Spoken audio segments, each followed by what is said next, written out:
Hello and welcome to the Best Streets of Birmingham podcast. I'm Kevin Carmody, and today I'm joined by railway engineer, author of The Railways and How the Railways Will Fix the Future, and host of the popular Rail Natter podcast, Gareth Dennis. Thank you very much for joining me today.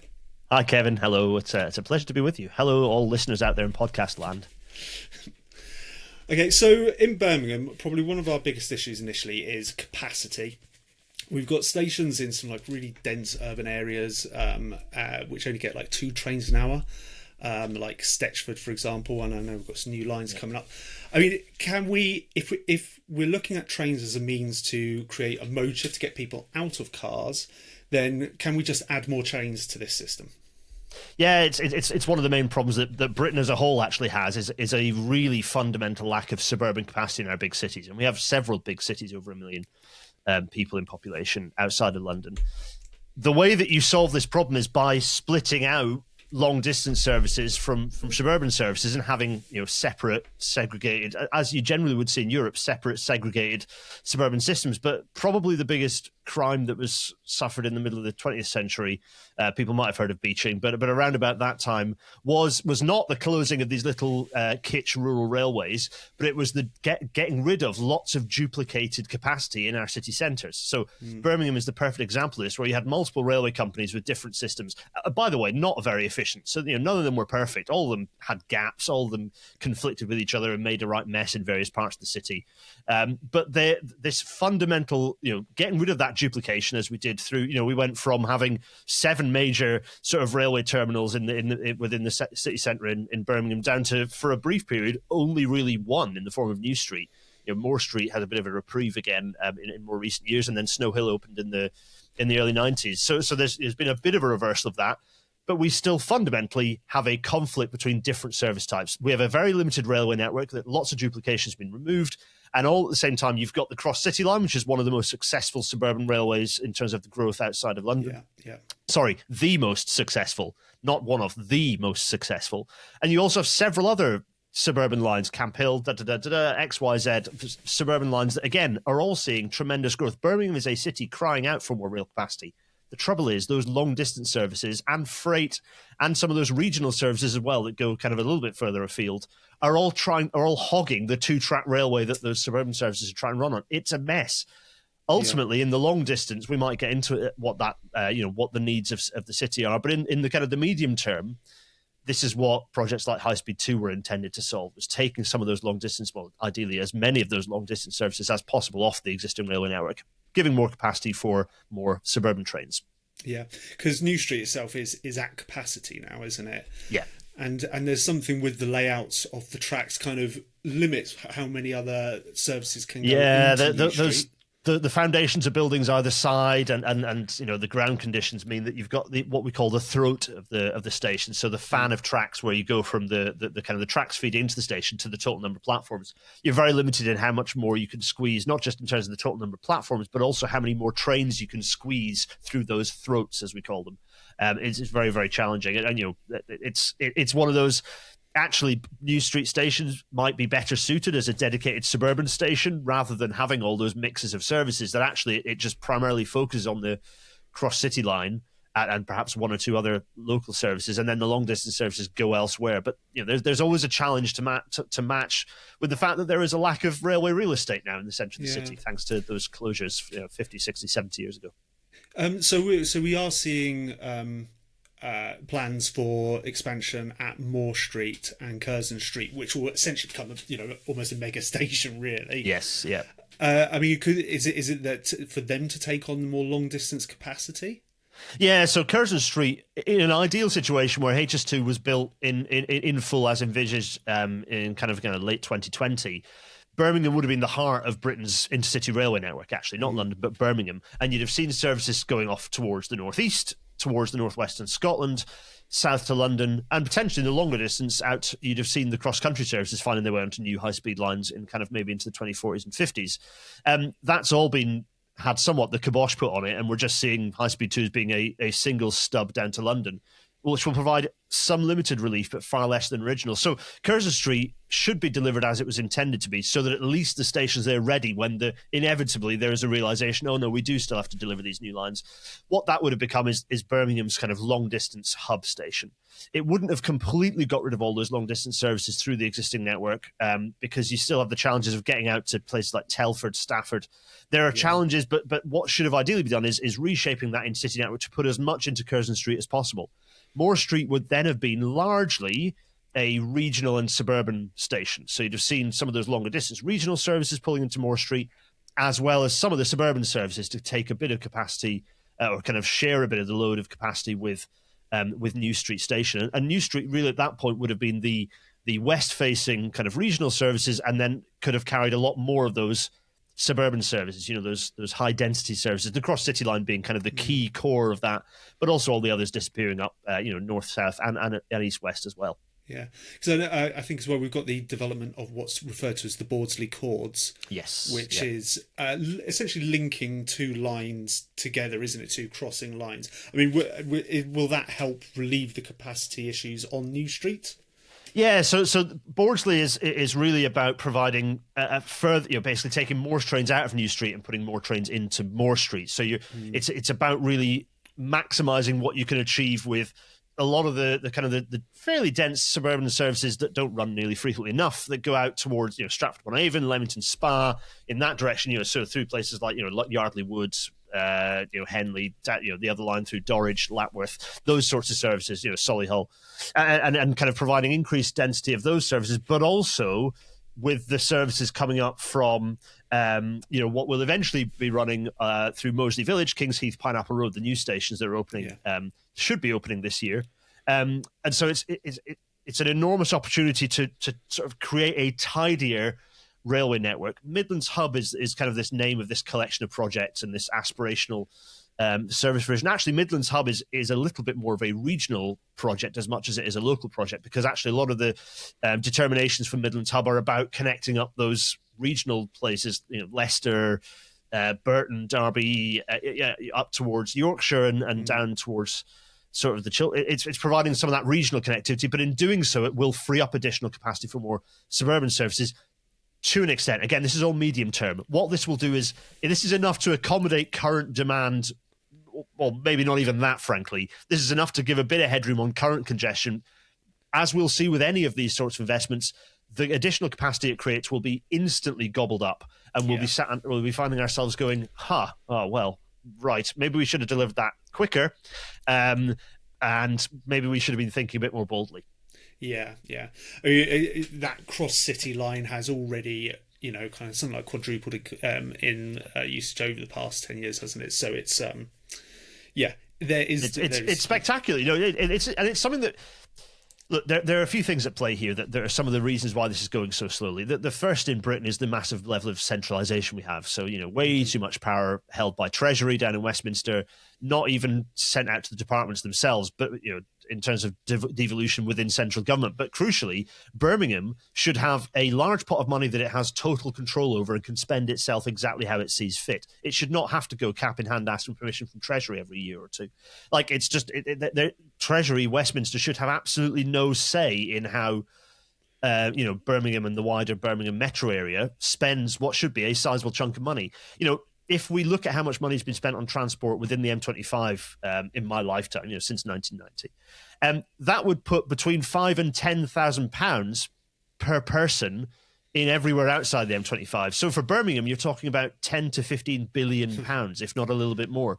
For 10 to 15 billion pounds, we should be thinking a little bit more aspirationally than a couple of chords and slightly enlarging one or two stations, and we might get into what that could look like in a moment. Yeah.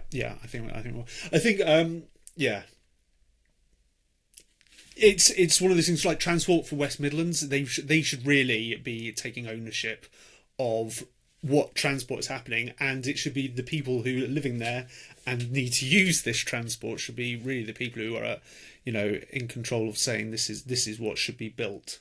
Yeah. Britain is a uniquely centralised country. There is no other country that has the level of centralisation we do, and that is precisely why we have such challenges with, more broad basis economic productivity. But fundamentally, the challenges with productivity are because of our lack of decent transport infrastructure within and between our cities. Yeah, and we see the lines that are being, high speed 2 being the great example of lines which are and aren't being built are decided by a very kind of London centric view, and the cancellation or at least postponement of some of those northern legs is, so I jumped to this question quite early. Are they building the right high speed 2 leg? It's one of those interesting. It's like, well, yes, but only as much as we should also have been building the others as well. They're all equally important. The bit that's currently being built will only provide relief to the southern end of the West Coast Main Line, which is at the moment the most congested part of the West Coast Main Line. Fine, okay, but HS2, as it was originally proposed, imperfect but basically robust, would have provided relief not just to the West Coast Main Line south of Birmingham, but the West Coast Main Line up to Manchester. But crucially, also the cross-country line out of Birmingham towards Derby and Yorkshire, the Midland Main Line from Sheffield south to London and going through the Midlands, and the East Coast Main Line over in the far end of the East Midlands, as well as providing that the relief kind of from Yorkshire southwards as well. So, HS2 was about, when I talk about relieving capacity, what I mean is taking the long distance services off the existing network and allowing those, when you have a train that goes non-stop, all the trains in front of it have to get out of the way so that it can keep going at 125 miles an hour without hitting anything. So that means you have huge gaps in the timetable. Get rid of those long distance services and you can actually run many more frequent stopping services. This is precisely the problem that Birmingham has. And one of the challenges we have is that what was a very Birmingham-centric railway system. And in fact, the good thing about HS2 is that it was not London-centric, because what it did by relieving capacity on those main lines was enable the cities like Birmingham, like Manchester, like Leeds, to actually get their own railway networks back and start running more suburban services. So it was, in fact, the opposite of London-centric. What's now happened with the fact that it's just a shuttle connecting Birmingham and London for the moment is that it's not going to provide a huge amount of capacity relief. It will just be a fast alternative service along the west, paralleling the West Coast Main Line, which is far less than it could have achieved. And you will see, therefore, as it currently stands, and crucially, with the pressure from government to run more fast services on the existing railway network, as HS2 drops its trains, prematurely onto the existing railway network, service is going to be worse, not better, in Birmingham as a result of HS2 as it's currently being delivered. That is not a reason to not build the bit of HS2 they're currently building. Yeah. It is a reason to get on with building the rest of it. Yeah. I guess there's also that point of this should be a rolling program of development. Yeah, it shouldn't just be this one project and we're done. Almost without getting into the weeds of railway chat, there is almost nothing that we do in terms of railway world that should be delivered as a single project. Pretty much everything should be in some form a rolling program, because you retain the skills, you deliver things more efficiently. And, for Birmingham, electrification is a core part of that. Birmingham benefits from a pretty well electrified railway network, a decent number of services run fully electrified, but there's more to be done on that front. And again, a rolling program, and ideally one that was being administered from central Birmingham, not from Westminster, should be a natural and normal part alongside things like re-signalling and a bit like London had its Crossrail and Thameslink programs, these huge programs of work. Birmingham should be having the same. And works which immediately filled their capacity as soon as they were open. Exactly. Two projects which were immediately full and making people grumpy because they couldn't find a seat. Yeah, exactly. Yeah. Electrification is a great point. There has been some electrification, but I think it's the Midland Main Line, that's been paused for electrification. And this the line up to Derby is a good example. Like regional services up to Derby very frequently use cross-country services that run diesel trains but spend a lot of their time under the wires. That is one of the rare little bits of 125 mile an hour railway on that route that isn't otherwise a north-south main line, is up to Derby. Lovely Barbados, and that line 125 miles an hour, but it's not electrified. It's an example of a regional service. The thing about electrification isn't just that it gives you a completely better railway and gets rid of emissions. It's that you have trains that accelerate more quickly, and also crucially have more similar performance. Where different diesel trains, regional, suburban, long distance, all have quite different performance. Whereas those trains, when they're electric, basically all perform the same, which means you can fit more of them on the same length of track. Again, coming back to the capacity issue, because as you rightly start out with the beginning of our conversation, it's all about capacity on the railways. Yeah. We are right at the knife edge of delivering as much capacity as we can with the infrastructure we have. The railway is a system. You need the trains, you need the infrastructure, You need the signalling, the electrification, the whole picture, staff as well. All that stuff needs to be tied together to maximise that throughput. And it's not all about railways. It's also the other thing that we need to see is actually that shift of, well, that's the railway and that's the railways business. No. West Midlands Railway, what I think are the brilliantly kind of branded little diamonds or honeycombs or whatever you want to call them. I think that identity is great, by the way. I think it's fantastic. Crucially, though, it's tied into the rest of the Transport for West Midlands identity, a bit like you have in London. Now, with the oncoming Great British Railways that some people might be aware of, is this kind of restructuring of the rail industry, or bits of the rail industry, not the whole thing. Now, there are discussions about whether West Midlands Railways becomes a Great British Railways branded service, which it absolutely should not be. You would never dream of telling Londoners that London Overground is going to become a Great British Railways branded railway service. So why on earth would you do the same thing in a big city like like Birmingham metro area? So we want to be seeing those train services become part of the West Midlands integrated system. So therefore, tickets on those trains also work on the trams, also work on the buses, also work on hire bikes, and so on. That's a really crucial part because it's not just about railways. Yeah, and we are a little way, I think, from an integrated ticketing system, but. Yeah, I think we can dream. But it's the irony is the technology is there. The challenge, of course, is that those services run in amongst all those other longer distance regional services. And it's kind of difficult to split those out from a ticketing perspective, let alone from the infrastructure side. Yeah. I know as well with the so we're changing bike hire provider within Birmingham shortly over to Line Bikes. So that would be able to remain within the same kind of. This is one of those challenges, is that it sits as it does in London at the moment. It sits out as its own separate, sort of privately provided, and actually that shouldn't be the case. The bikes should be part of the integrated system, and therefore you shouldn't have a separate charge system. And it's all very well contracting out to Lime because you said that Lime hold the commercial risk, but actually, is it making life easier for people who want to move around in Birmingham? I would say maybe Birmingham's a big enough city to be more assertive with what that contract looks like and how the funding looks and the ticketing. Yeah, I think as well. The other thing we as we touched on electrification there, the other thing that's really important is getting those diesel trains off the tracks. I think if anyone who's kind of spent any time in New Street knows, with its kind of you get a nosebleed in 5 minutes if you spend any time on the platform. It's horrible. It's grim. And these are, they're well above kind of EU safe working limits. Now, yes, it's horrible for people travelling through there, but I mean, people have to work in there as well. Yeah, absolutely. And that's. And all the tracks in there are, or other than one of the through roads, pretty much all the tracks through there are electrified. Isn't it Doolally that we have a situation where the majority of services going through there, or a sizable chunk of the services going through there, are diesel services, not electric services? If Britain was a sensible country, we wouldn't be having the conversations about electrification because we'd have finished the majority of electrification, as much of Europe has, decades ago.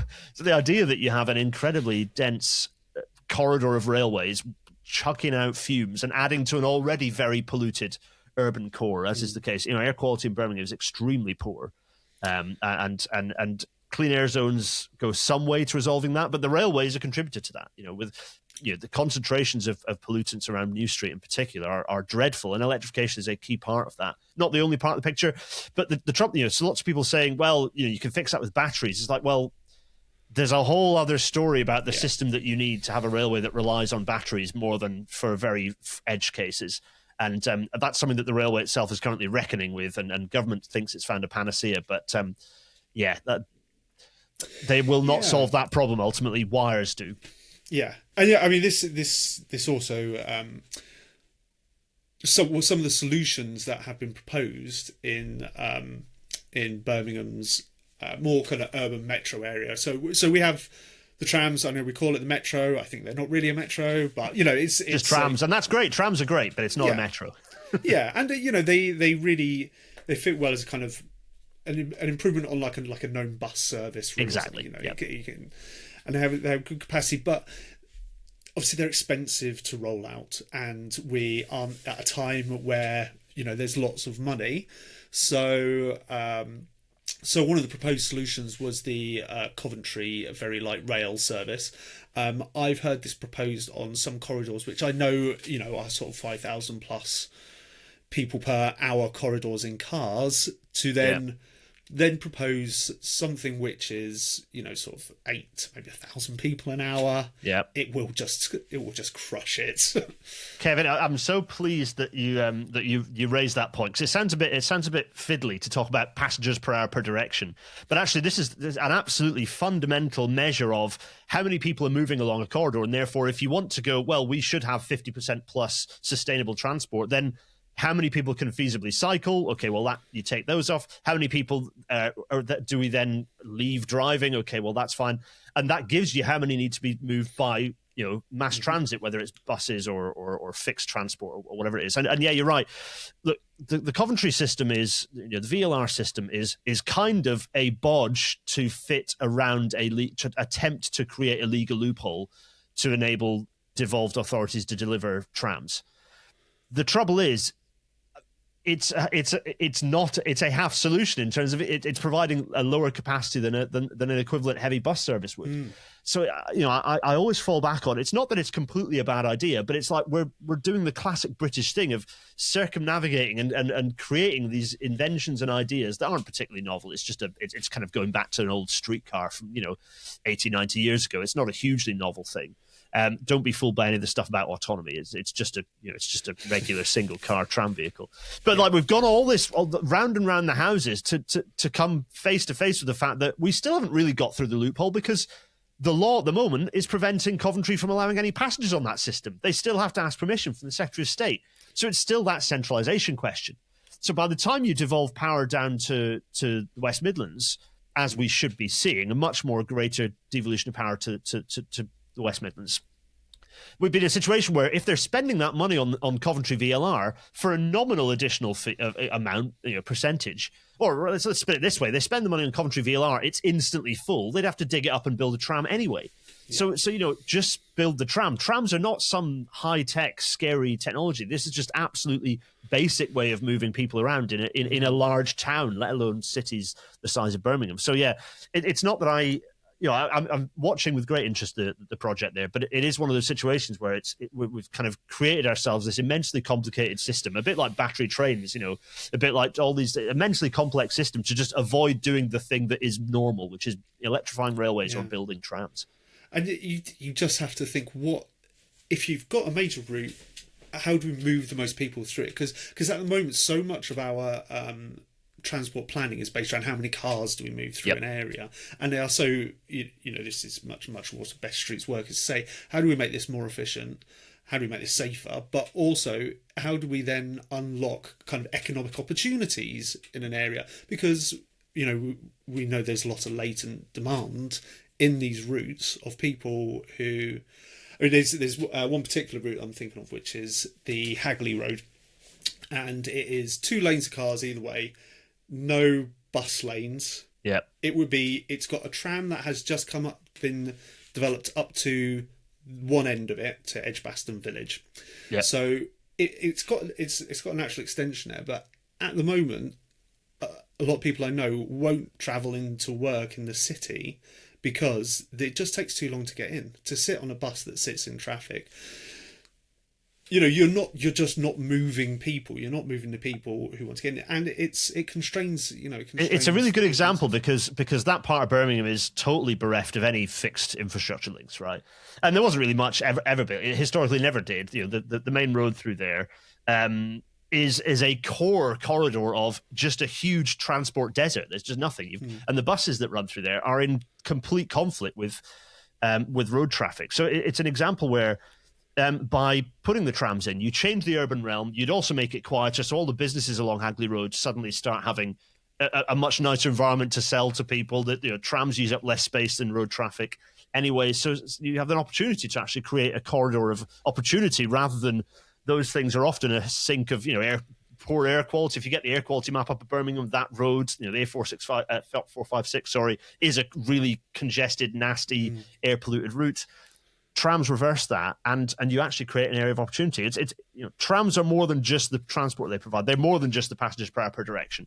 They allow you to reconfigure the way the city works.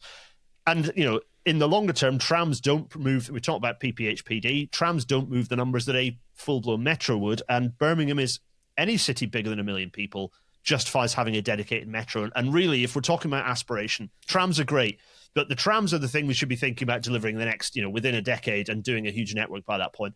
Metro is something that Birmingham should be talking very, very sensibly and assertively about, and that's not really on the cards at the moment because we're in such an austerity-driven mindset of no, you'll get a mile of tram and you'll be glad of it. But actually, Birmingham deserves a full metro system. Yeah. So the tram extensions that we are getting are to in this current kind of small funding pot that we've got is going to an area known as Sports Quarter, which at the moment a lot of it is industrial land, but it's with the aim of future developments happening there. Yeah. And this is again one of those sorts of, do we focus on moving the people that we've got there first, or are we focusing on growth? And do we need to be attracting investment into the city rather than necessarily, kind of better utilising the space that we do already have? Yeah, it's one of those situations where I'd say do both. Like, you can't just create tram lines that go to an empty open area.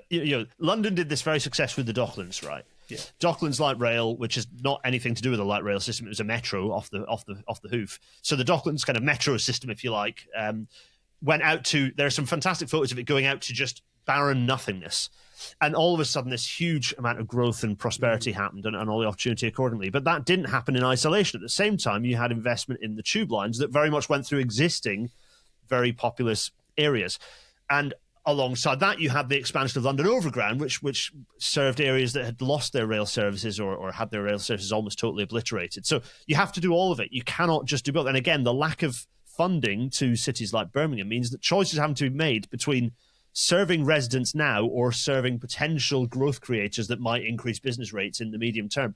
Well, both need to happen. And we're also in a world where infinity growth cheat is not the way our economy is going to work in the next 10, 20 years. It just isn't. It's already starting to look, well, it has been looking shaky for a long time since the pandemic and even before. Yeah. So actually, we should be looking at the people who are in the city now and looking at the way they move around and why they move around and where they move around to, and building transport networks that map onto that. Yeah. Okay, I'd also like to touch on, if you don't mind, on pricing. So at the moment, pricing it's really made best available to those who can pay it upfront rail cards, who can book well in advance. And this doesn't feel like a particularly well democratized system of pricing. Yeah, absolutely. It's one of the it's as you put it. The great irony is that only the rich can afford the cheap tickets. And it's completely upside down. I'm strongly unhappy about the existence of advanced tickets on the broader railway network, because they might make it cheap for people who have the time, who are not in time poverty and who are not living hand to mouth and therefore making quick decisions. The reality is that we need to really have a think about not how do we drive increased revenue on our transport systems, but how do we ensure that our transport systems are reaching the most people and are accessible to the most people possible. London's Oyster card system, the kind of unified ticketing system in London, is not necessarily super cheap. It is not super cheap, but it is reasonably egalitarian in that generally you will have the same cost no matter who you are or where you're traveling. You're kind of how far in advance you want to travel. You're seeing the same sort of same tickets as someone as everyone else traveling, sitting around next to you on the tube. That needs to be the case in every city. For long distance journeys, okay, advanced tickets hold some merit, but for urban areas, big suburban areas, sprawling metro areas like Birmingham and the West Midlands, those need to be unified into kind of zone ticketing systems like London has, that just completely do away with the peak, off-peak, advance, whatever it is. No. And also where rail cards potentially, are something that needs to be thought about as well, is like how fair are the way that we roll out rail cards in places outside of London. Yeah. So yeah, there's a lot of thought needs to be put into that. But again, there needs to be this fear of, but it might knock revenue. It needs to be, but how much revenue are we losing currently by how inaccessible our railways are? If we had more people traveling on our public transport systems, then we would be gaining more revenue as well. But there's this mistake we have in Britain where we see the transport systems as being a business. No. A business that has to generate its own revenue and wash its face as a commercial entity. It's like, no. Public transport, mass transit, railways, whether it's goods or people, are there to facilitate economic activity. And they're to allow people to move around, not just for work, but for joy, leisure, what have you. It's not that they need to make their business sense in a small, it's just the railway sense. They are part of making sure that Britain works, that the UK works as an overall entity. And if we kind of broaden our view on that, you'd never the idea of having schools wash their faces as self-serving business, the idea of having hospitals wash their faces as self-serving business, thankfully in Britain we think is ridiculous. Well, public services like transport, railways, buses should be seen in the same light. Yeah, I mean, we do with universities, though, which, that was a thing that changed. Yeah, and that's why universities are currently, the whole sector is collapsing in on itself. Financialisation is not, financialisation of things that are ultimately a public good and cannot really go bust has not worked out for us over the last 40 years. It's interesting to see. Yeah, there are moves to reverse this in various quarters, but ultimately seeing that end state of we want to move as many people as possible, as easily as possible, accessibly as possible, is got to be that long-term vision, and reducing cars, reducing road deaths, reducing pollution. Yeah. Okay, so my last question to you then is, I'll give you the opportunity to be transport dictator for Birmingham for the next 5 years. What is the one thing that you would do that will probably make people mad as hell, but would just work and would just improve the state? Oh, congestion charge. So off the bat is a congestion charge is something that I would be rolling out kind of more aggressively than the clean air zone. But also I'd be spending a sizable chunk of money on developing a full metro system for the West Midlands and the Birmingham metro area as well. So making sure that we're not throwing good money after bad and trying to squeeze a lot out of an existing railway network and potentially spending unending billions.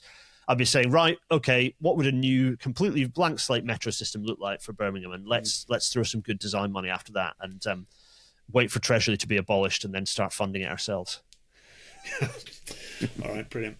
Okay, well, thank you very much for your time on this. I would say to all my listeners or people watching this on YouTube, make sure you go and check out Rail Natter, where you'll see a lot more detail in not just West Mids or HS2, but also across the whole country. Thank you very much for your time. No, thanks, Kevin. Thanks everyone for listening.